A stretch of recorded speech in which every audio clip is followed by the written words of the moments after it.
Well, good morning, everyone, and good afternoon, depending on where you're tuning in from. Thank you for joining us for our DNP Lunch and Learn webinar.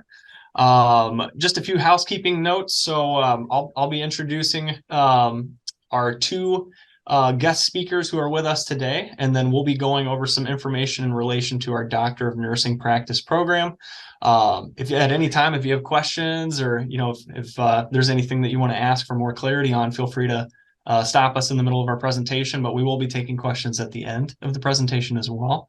But with that said, we'll go ahead and get started. So my name is Nick Barnhill. I'm the Associate Director of Graduate Admission here, and I work with all of our Doctor of Nursing Practice students. I help support them through the application process and help them through application, admission process, and then getting prepared for their graduate studies here at Elmhurst. So that's enough for me. I help you with a lot of the more logistical things with your application, but in terms of the actual experts that are here in the room with us, we are joined by Dr. Becky Hewlett, who is our program director for the DNP program, as well as our MS in nursing program.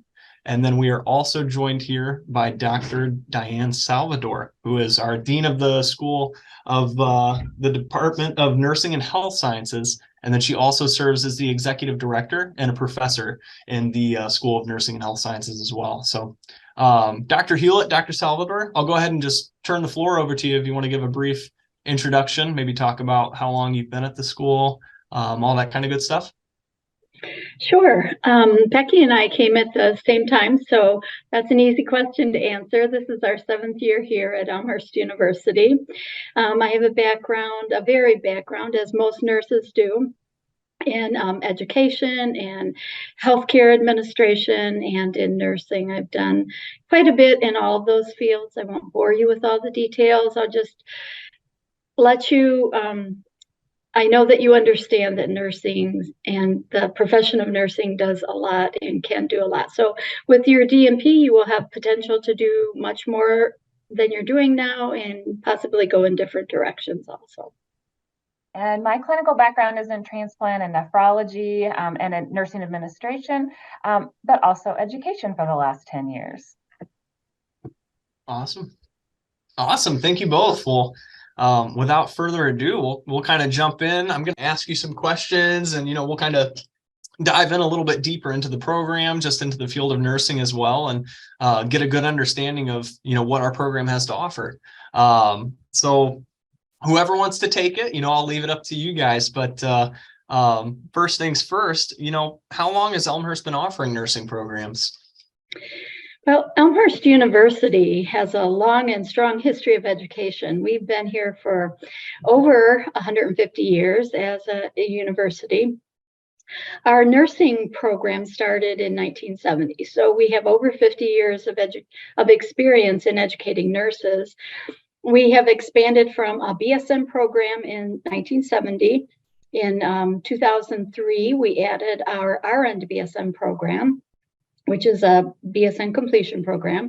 In 2005, we added our master's programs. And then last year, we were approved by the Higher Learning Commission to begin offering a Doctor of Nursing practice. So we have a long history of education and a long history of nursing education. And we're really excited to start our DNP program. Awesome. Thank you, Dr. Salvador.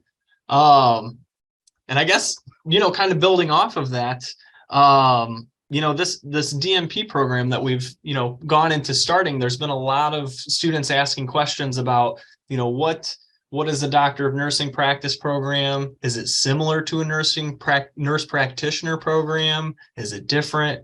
Could you two maybe share a little bit more information on the difference between a Doctor of Nursing Practice versus a nurse practitioner program? Sure. It is a Doctor of Nursing practice, so it's differentiated from a PhD program because it's all about practice and using research and implementing evidence-based projects in practice. So It's different from a PhD program, but if you're a nurse and you're watching this, then you probably remember when the master's level was the entry for practice into advanced practice, which is the nurse practitioner, which can include, adult health, pediatrics, women's health, the various specialties.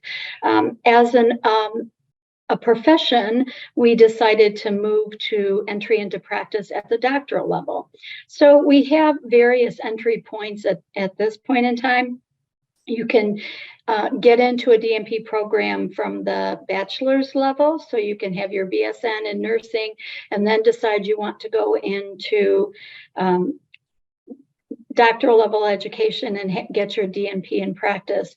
And then you can get your nurse practitioner in that process.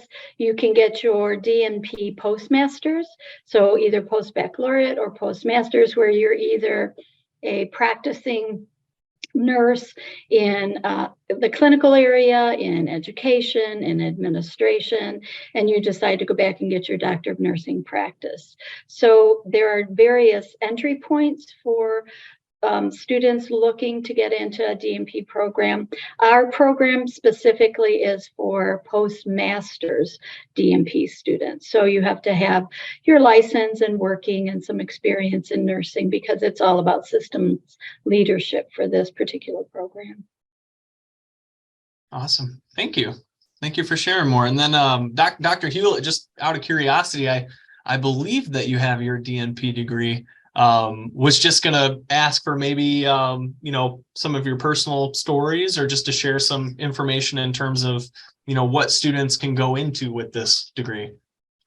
Yeah, I want to just say that the DNP program is a very flexible kind of degree. And, nurses really need to be at the table where important healthcare decisions are being made. So earning the DNP degree really it equips us nurses to really influence patient outcomes in a positive way. And I will say there's a lot of different areas of practice if you want once you have earned your DNP degree. Hospital management, executive administration, community and population health, quality, risk management, but also nursing faculty positions like I hold. Awesome. Thank you for sharing more. Awesome. And then our next question that we had here, kind of a combination of two questions. If Dr. Hewlett, we'll stick with you for a little bit.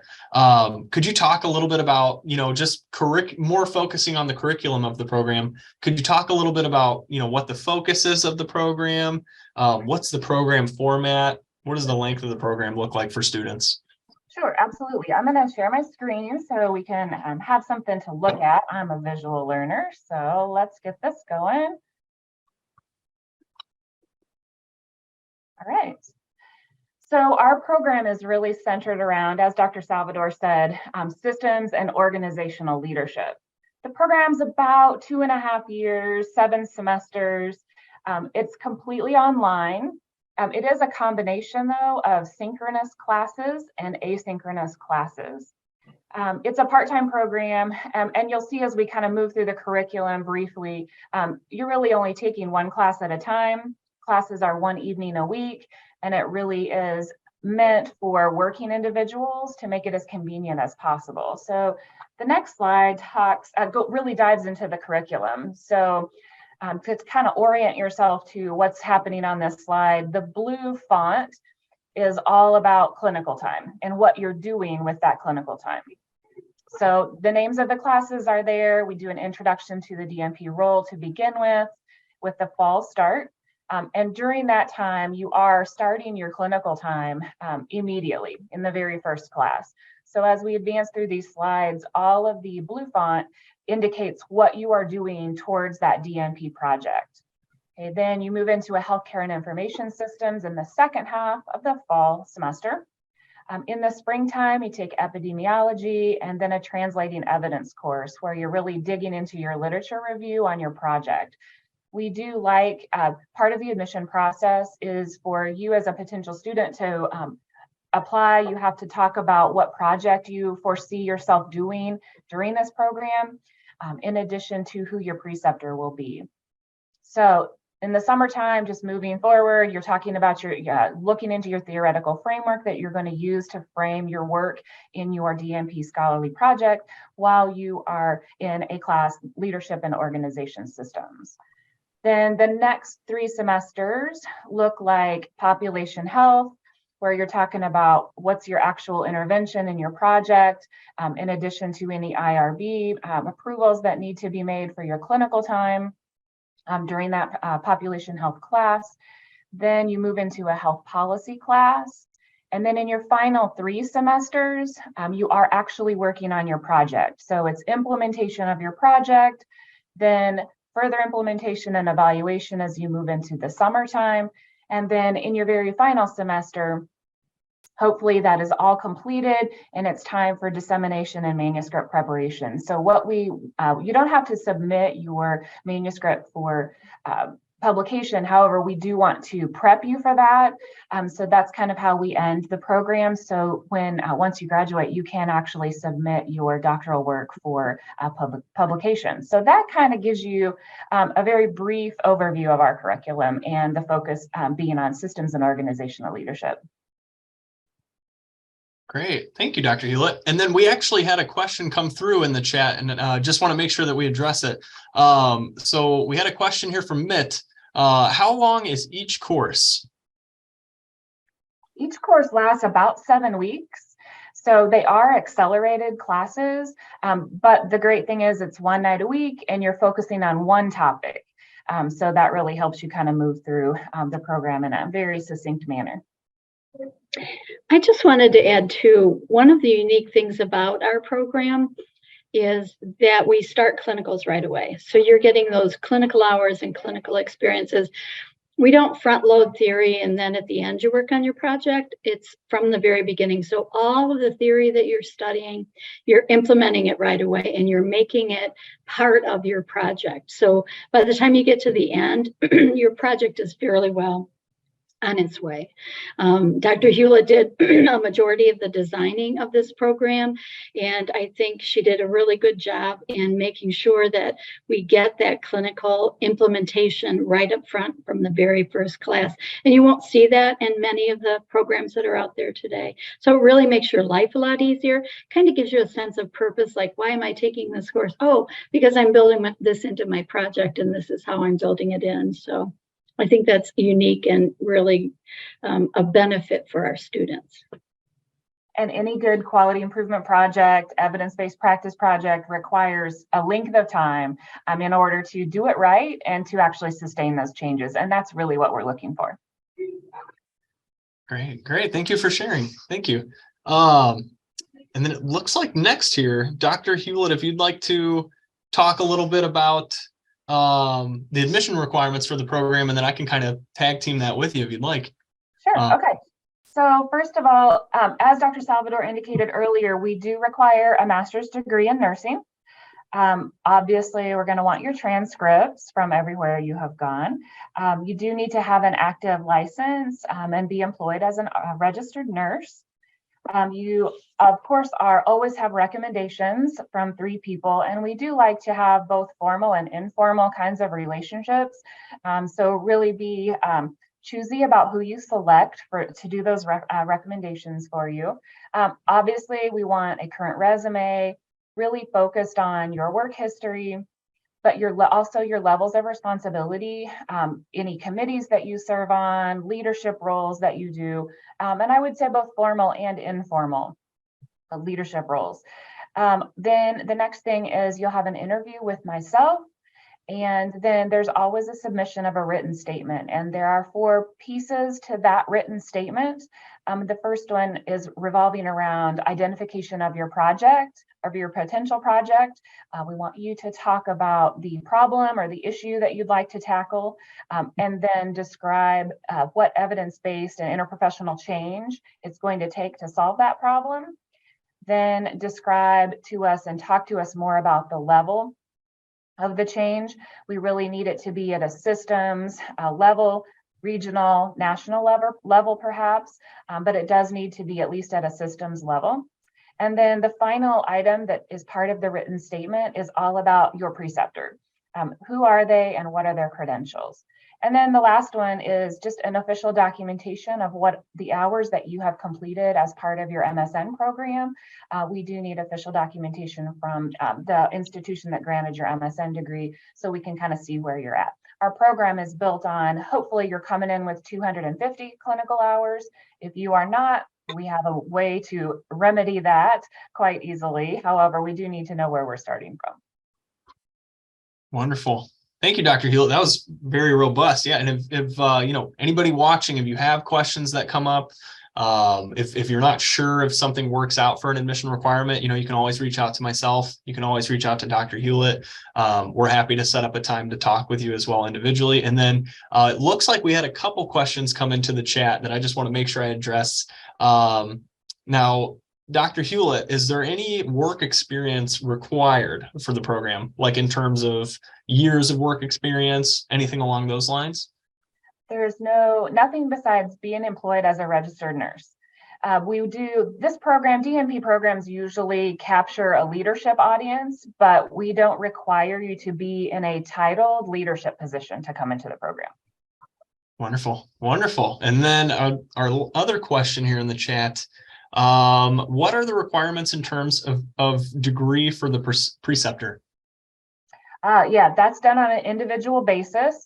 That's why we include that as part of the written statement so we can evaluate that.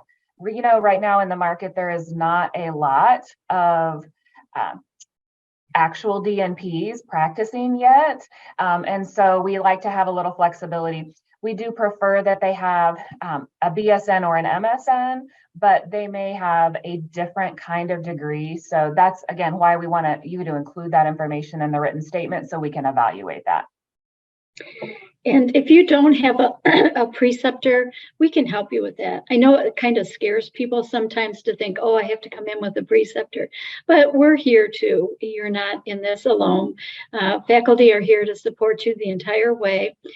We have our doctoral degrees, so we have committees here. You'll be assigned an advisor and a committee. So you have to have some kind of idea, but we'll help you if you don't have that preceptor nailed down. And you'll have a committee that will be working with you the entire time. So you're not in this alone. We're going to walk through it with you. Wonderful. Wonderful. Well, with that said, that's a lot of great information that we got there. I'd like to open up the floor to our viewers and see if we have any other questions or if there's any other concerns that come to mind when you're thinking about preparing for potentially pursuing this program.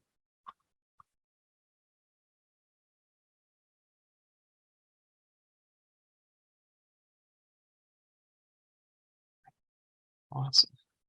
Would you consider a registered nurse who has a BSN but a master's in a different area than nursing? Right now, we are only taking nurses that have their their MSN degree. Good question. Good question. Thank you, Carrie. Well, with that said, if we don't have any other questions, you know, thank you all for attending. Thank you all for coming out today. I do want to just make sure that I share our contact information with you. So I'm trying to think of the best way to do that. Dr. Hewlett, did you have on your slides, did you have your contact information on there? No, I did not. Okay, because I'm just trying to think for this in terms of putting it in the chat. I want to make sure that everybody can see it. So I can go ahead and share our email addresses there. But if not, please feel free to reach out to me. That would be nicholas.barnhill@elmhurst.edu. And I'd be happy to help connect you with Dr. Hewlett and Dr. Salvador as well, if you'd like to have a conversation with us or talk a little bit more about your interest in our DNP program. But with that said, we'll hang around and answer any questions for anybody that has any. But if not, thank you for joining us for this Lunch and Learn, and we hope to be talking with you soon. Have a wonderful day.